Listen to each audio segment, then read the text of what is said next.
Hello friends, today we are going to learn the second part of the necklace.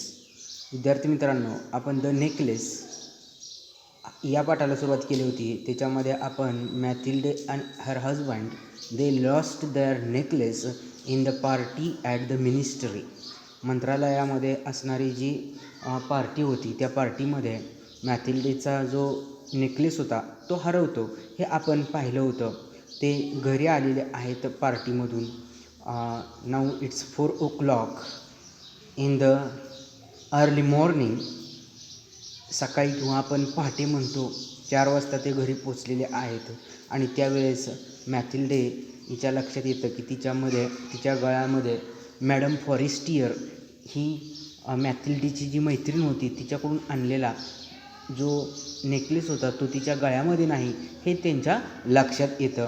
Now here the part 2 begins. या ठिकाणी part 2ला सुरुवात होते.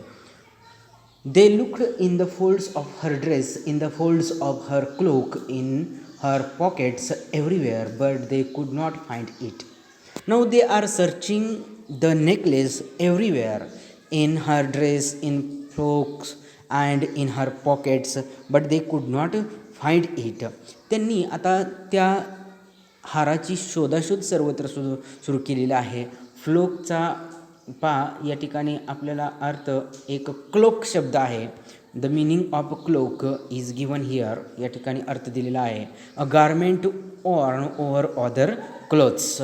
It has no sleeves and fastens at the neck. याला झगा म्हटलं जातं. पहा या ठिकाणी त्यांनी काय केलं, तिचा जो झगा होता त्या झग्यामध्ये किंवा ड्रेस होता त्याच्यामध्ये सर्वत्र त्या घड्यामध्ये त्या ठिकाणी असणारे जे फोल्ड असतात, फोल्ड पडणे म्हणजे घडी पडणे, त्या ठिकाणी सगळ्या ठिकाणी त्यांनी पाहिलं परंतु तो त्यांना कुठेही सापडला नाही.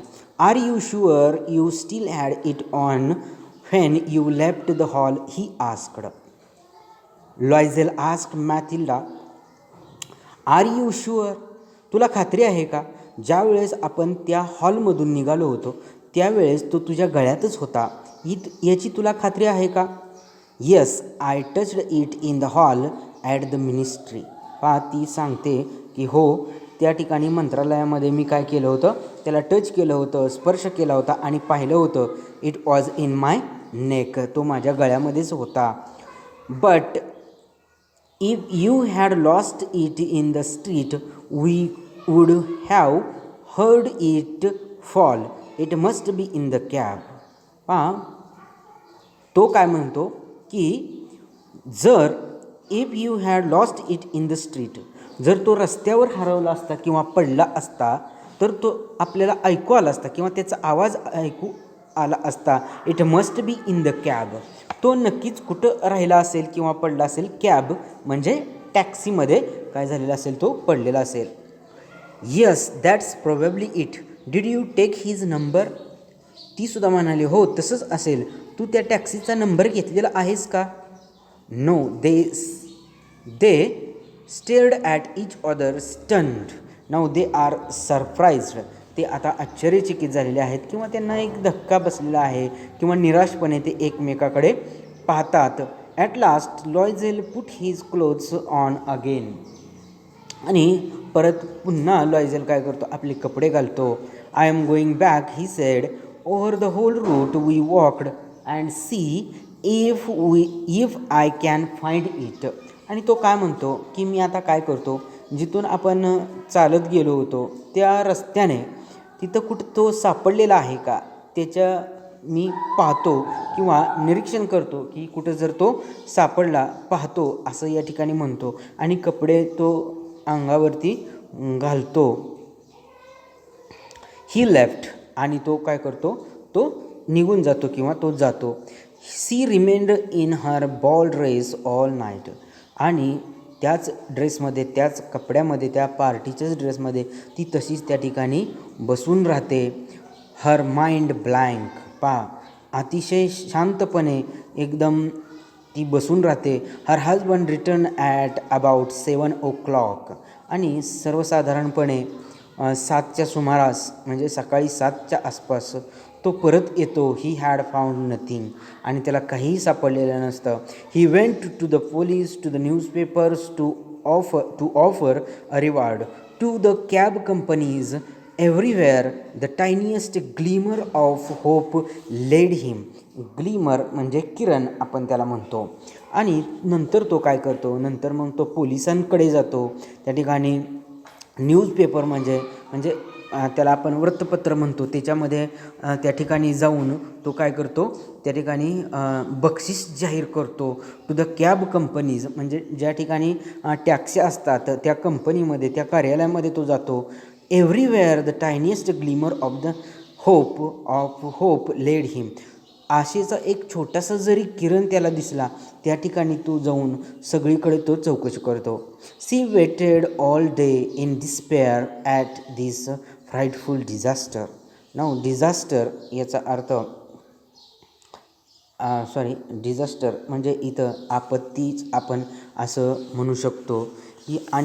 हा जो घडलेला प्रसंग होता, या प्रसंगामुळे ती अतिशय she was in despair, she was nervous, खूपच ती निराश होते. आणि ती दिवसभर काय करते, सी वेटेड ऑल डे, दिवसभर ती वाट पाहते. Loisel return in the evening, a hollow pale figure, he had found nothing. आणि संध्याकाळी च्या वेळेस लॉयझेल परत येतो.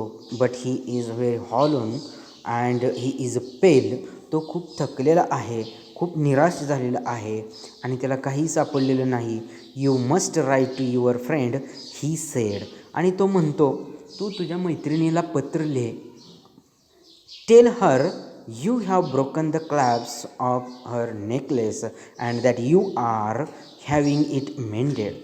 तो काय एक कारण सांगतो की तू काय कर. Tell her you have broken the clasp म्हणजे त्या ठिकाणी तो जो हार आहे त्याचा जो फासा आहे, क्लॅप्स म्हणजे फासा, त्या नेकलेसचा फासा काय झालेला आहे, तुटलेला आहे. आणि आता तुला काय करायचं आहे, you have to mend it. Mend करणे म्हणजे दुरुस्त करणे. आता तो दुरुस्तीला दिलेला आहे असं तिला तू सांग. It will give us time to look some more. आणि त्याच्यामुळे आपल्याला अधिक वेळ भेटेल तो शोधायला. आपण काय करू शकतो, शोधू शकतो. She wrote as he dictated. सांगितल्याप्रमाणे किंवा सूचनेप्रमाणे, त्यांनी सांगितल्याप्रमाणे काय केले, तिनं आपल्या मैत्रिणीला मॅडम फॉरेस्टियर यांना पत्र लिहिले. At the end of one week they had lost all hope. आता एक आठवडा संपला तसं त्यांची सर्व जी इच्छा होती, आशा होती, होप होती, ती सुद्धा काय होत चालली होती, संपली होती किंवा कमी होऊ लागली होती. And Loisel who suddenly looked aged declared, we must consider how to replace the jewel. आणि लॉयझेल की जो अचानकपणे ही इज लुकिंग एजेड, अचानकचपणे तो वयस्कर दिसू लागलेला आहे. तो असं म्हणाला की आपण लक्षात घेतलं पाहिजे, आपण तो जो ज्वेल आहे, तो जो दागिना आहे, तो कसा तिला परत केला पाहिजे याचा विचार केला पाहिजे. And so they went from jeweller to jeweller looking for a necklace like the other one, consulting their memories both sick with grief and anguish. आणि मग ते दोघेही, both of them, they were travelling, they were going from jeweller to jeweller, from shop to shop.